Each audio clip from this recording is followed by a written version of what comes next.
San Antonio Spurs 100-95 para cima do Boston Celtics, num jogo em que o Celtics esteve à frente quase que sempre, mas na reta final decisiva do último quarto, o Spurs passou à frente, soube controlar essa margem e saiu com a vitória. Vou comentar sobre esse jogo aqui nesse vídeo. Só antes de destacar o seguinte, para quem simpatiza com o San Antonio Spurs, eu separei uma camisa do Spurs, deixei o link nos comentários. Também destacar que eu tenho dois canais sobre NBA, que é o 21 NBA Club e o 42 NBA Club. Aqui eu estou trazendo a análise da vitória do Spurs contra o Celtics. No outro canal vou trazer a análise da vitória do Clippers contra o Detroit, tá bom? Então vamos lá, começar olhando o lado do Boston Celtics, porque foi o mandante. E que nem eu falei, o Boston esteve à frente quase que o jogo inteiro, mas chegou na reta final do jogo e o Spurs soube se impor e conseguiu sair com a vitória, né? Do lado do Celtics, o maior pontuador foi o Derrick White, ele fez 29 pontos além de 9 rebotes. Vai destacar a quantidade de tentativas de bolas triplas, cara. 5 de 17. 5 bolas triplas é bom, mas o cara arremessou 17 vezes, né? É a principal característica desse time do Celtics. Desde quando foi campeão, um tempinho atrás, né, antes do OKC, na temporada anterior do OKC, é um time marcado por bolas triplas. É a principal característica desse time. Quando não tá com um aproveitamento muito alto, isso é catastrófico. Então, por exemplo, o Pritchard foi mal. Esse aproveitamento do Derrick White não foi lá grandes coisas. Do Jaylen Brown foi bom, daqui a pouco eu chego lá. Mas é um aproveitamento que, assim, matar 5 bolas triplas é bom. Só que arremessando 17 vezes, torna em um aproveitamento de forma não tão bom, né? Esse daqui deve dar uns 30% mais ou menos.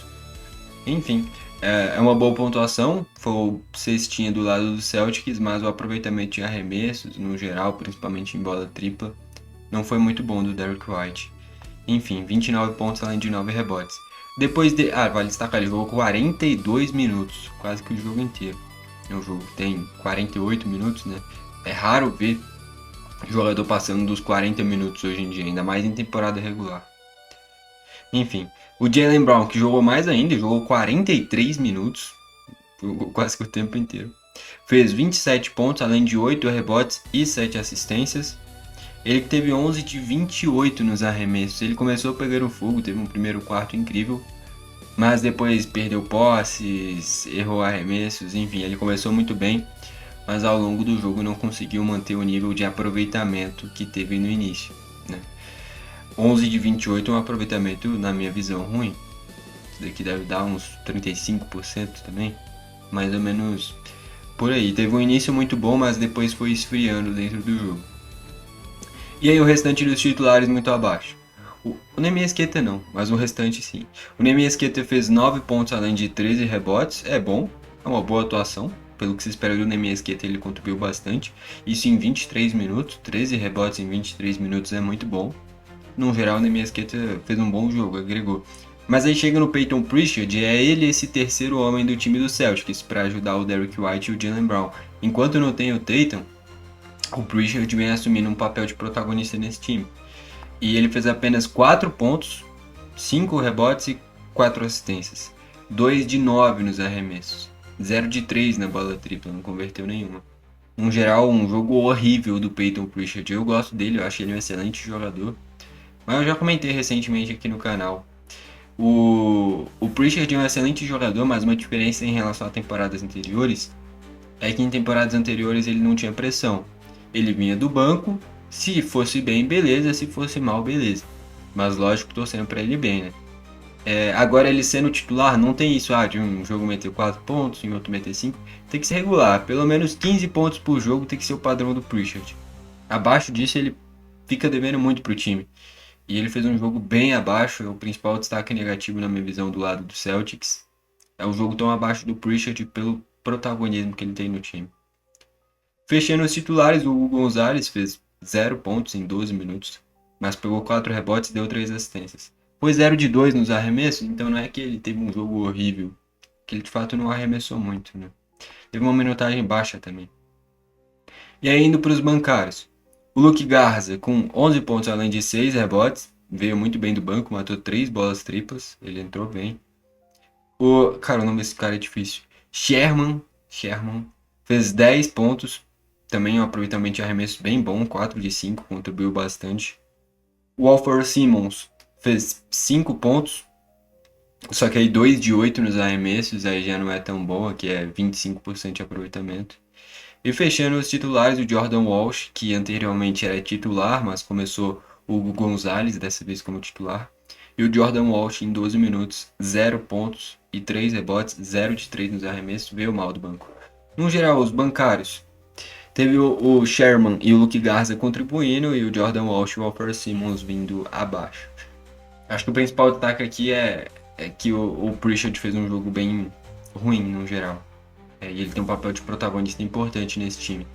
Um jogo tão abaixo do Pritchard e o Jaylen Brown tem começado muito quente e depois esfriado dentro do jogo. Acho que é as principais destaques do lado negativo para essa derrota do Celtics. E que nem eu falei, o Celtics quase que sempre esteve à frente, mas chegou na fase decisiva e não conseguiu lidar com essa parte grande do jogo.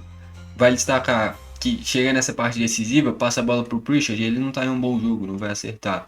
O Jaylen Brown já estava frio, tinha piorado dentro do jogo. O Derrick White, o aproveitamento de bola tripla não foi bom. Por mais que tenha matado 5, foi 5 de 17. Então chegou no momento crucial do jogo, não tinha ninguém bem dentro do jogo, né? E aí o Celtics não soube lidar com esse momento final. Do lado do Spurs, olhando primeiro para os titulares, o maior pontuador foi o De'Aaron Fox, com 21 pontos além de 9 rebotes e 6 assistências. Bom jogo para ele. O aproveitamento de bola tripla foi ruim, 1 de 6 é ruim. Mas no geral ele fez um bom jogo, passou dos 20 pontos, ele vem oscilando muito. Teve jogos em sequência que ele não passou dos 10 pontos, teve acho que 2 jogos seguidos recentemente, né?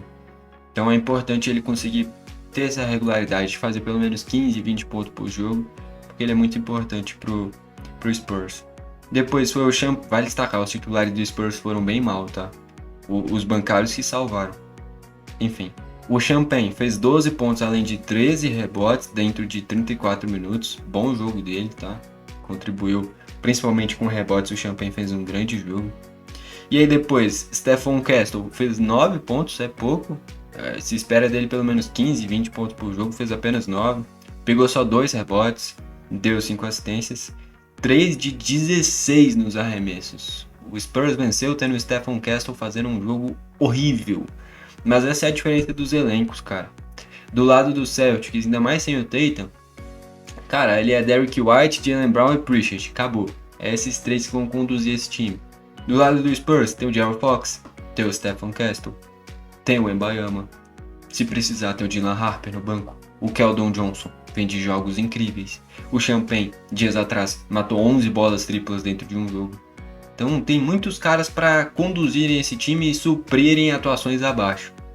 Do lado do Celtics, é mais difícil você ver alguém conseguir suprir a ausência ou do Pritchard, ou do Derrick White, ou do Jaylen Brown dentro do jogo.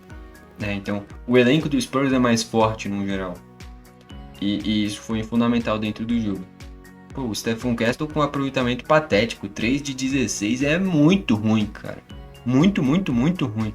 E ele é um grande jogador, só que foi muito mal no jogo. Depois, o Harrison Barnes com 6 pontos, com 2 de 8 nos arremessos, também aproveitamento ruim.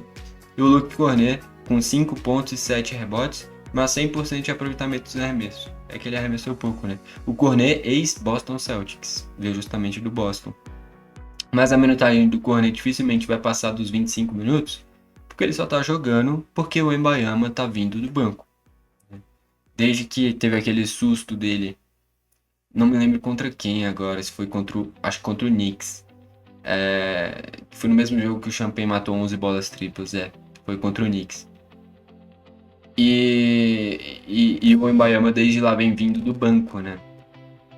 Mas o Wembanyama é o titular, o Cornet só tá guardando a vaga dele. Então, do Cornet se espera rebotes e contribuir nessa imposição, basicamente, não necessariamente pontos. Indo para os bancários agora, os bancários que somados fizeram 47 pontos. Praticamente metade de todos os pontos do Spurs veio dos bancários. O maior destaque, Victor Wembanyama. Em 26 minutos ele fez 21 pontos além de 6 rebotes. Bom jogo dele.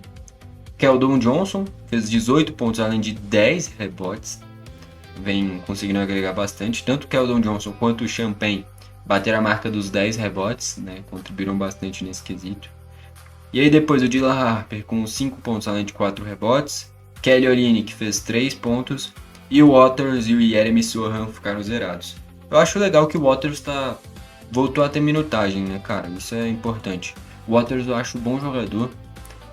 Ele era do Warriors, né? No Warriors de vez em quando ele aparecia bem em alguns jogos. Só que no Spurs ele joga muito pouco, né? E é bom jogador. Enfim, vale destacar que o Spurs também, dentro do jogo, não teve o Carter Bryant, que é um cara que normalmente entra, e não teve o Devin Vassell também, que é outro cara que é um dos principais desse time. Então, mesmo com a ausência de um titular, que é o Devin Vassell, e de um cara que agrega vindo do banco, que é o Carter Bryant, o Spurs venceu. Enfim, um jogo que o Boston foi dominante por grande parte do jogo, dominante no quesito estar à frente do placar, quase que o jogo inteiro o Boston esteve à frente. Só que chegou nos 4, 5 minutos finais, o Peyton Pritchard fez um jogo muito ruim, o aproveitamento do Derrick White não foi incrível, o Jaylen Brown começou muito quente, mas foi esfriando dentro do jogo. Já do lado do Spurs, podia passar pro De'Aaron Fox, podia passar pro Wembanyama, podia passar pro Champagne, tinha muito, o Keldon Johnson, tinha muitos jogadores em que você poderia confiar nessa reta final do jogo. E o elenco pesou, o elenco do Spurs é mais forte. O Spurs é uma das melhores equipes da NBA hoje. Talvez não esteja, eu acho que inclusive não está no auge que pode. É um time com muitos jogadores jovens com um potencial incrível. Stephon Castle, Gerald Fox, Victor Wembanyama, o Devin Vassell, no banco de Dylan Harper que é muito promissor, o Champagne jogando uma barbaridade, o Keldon Johnson vindo muito bem do banco. É um elenco muito forte, são muitos jogadores muito bons, cara. E do lado do Celtics, é Pritchard, Derrick White e Jaylen Brown. Tem outros caras que conduzem esse time e completam essa formação inicial, mas são esses três que vão puxar a pontuação. Já do lado do Spurs tem muito mais opções. Então chegou na fase decisiva, o Spurs tinha mais jogadores para confiar. E com isso, vitória do San Antonio Spurs. Bom, foi esse o vídeo. Valeu e falou!